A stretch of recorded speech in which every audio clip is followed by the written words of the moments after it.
Mövzumuz səsdir. Səsi görəcəyini biz. Görək necə olacaq. Belə bir qabın içinə hoparlörləri qoyuruq. Şarı keçiririk.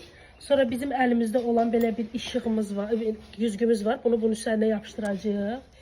Gəlin də o işləmi də görək. Sonra başlasın partilər. Bunu qoyaq. Onu belə bir, onu da belə yapışdırdım. Bir dənə də lazer işığına bizim ehtiyacımız var. İndi başlasın şovumuz. Lazerin ışığın bu güzgünün üstünə vuranda, buradan ışıq vurur divara. Buradan divara vurur. Buradan da görünür. Görünməsi lazımdır mütləq şəkildə. Ben tutum. Dən düşür, hə. Sabit durur. Düşür divara bax. Burada mən elə bir ki bunun üstünə tuturam ışığı. Mən bunun üstünə tutanda ışıq düşəcək oradan divara. İndi biz musiqini də qoyuruq.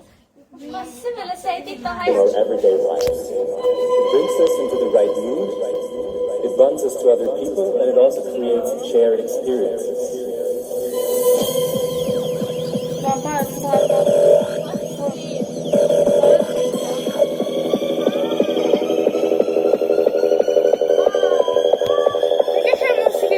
Hareketli.